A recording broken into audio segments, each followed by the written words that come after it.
de prix spécial Omar Bongo Ondimba cette année au concours de recherche scientifique et technologique dénommé prix Scénariste CEPIG. La cérémonie de remise de prix aux candidats les plus méritants s'est déroulée dans les locaux du palais Léon Bade de l'Assemblée nationale. La cérémonie a bien sûr vu la présence du Premier ministre chef du gouvernement, professeur Daniel Onaondo. Le reportage est d'Aimé Manix Mondjo et Victor Moudunga. La fondation qui porte le nom du défunt président de la République va renvoyer ses fonds vers son compte bancaire. Précédemment décerné spécialement à un lauréat, les 100 millions de francs CFA du prix Omar Bongo Ondimba n'auront pas trouvé preneur. Je suis malgré tout très surpris et à la fois déçu de voir que cette année, le jury a considéré qu'aucun candidat n'a rempli les conditions pour décrocher le grand prix Omar Bongo Ondimba. Que nous avons doté d'une enveloppe de 100 millions de francs CFA depuis 2009. Cet argent, la totalité de la subvention allouée par l'État à la Fondation Omar Bongo Ondimba, va donc être conservé dans les caisses de la Fondation pour la prochaine édition. En revanche, elle a tenu à récompenser un lauréat comme à l'accoutumée.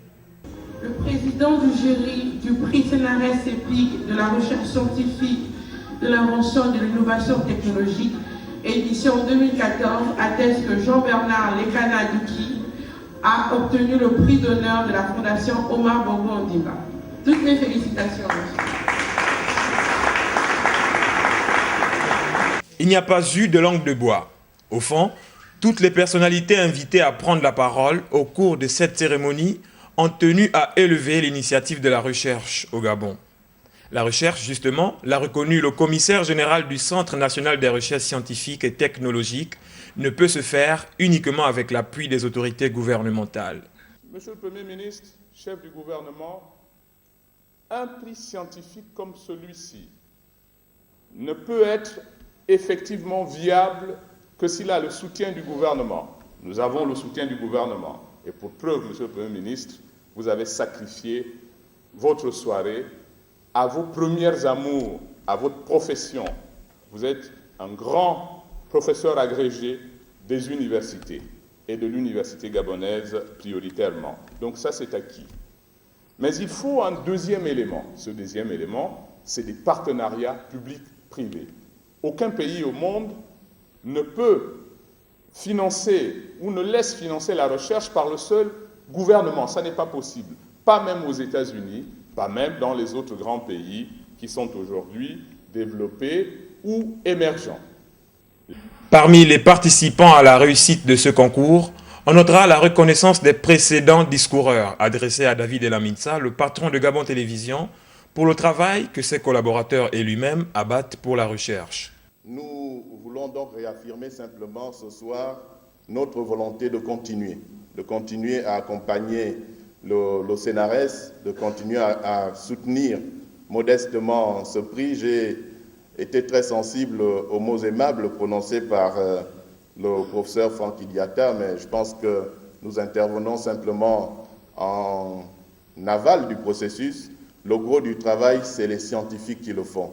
Et je voudrais ce soir, une nouvelle fois, les encourager et leur dire qu'ils font la fierté de notre pays. Je voudrais lancer un appel et dire qu'au-delà des difficultés de la chaîne, au-delà des critiques parfois légitimes qui sont formulées à l'endroit de notre chaîne, nous avons l'ambition de faire de Gabon Télévision un véritable vecteur de transmission des savoirs. C'est pour ça qu'il est important que les scientifiques, les chercheurs, les innovateurs viennent à la télévision. 26 candidatures avaient été soumises à l'analyse des commissaires chargés d'élire définitivement celles et ceux qui ont concouru. Au final, après avoir tous reçu une attestation de participation, des prix ont été remis distinctement aux candidats et ont eu les projets les plus captivants.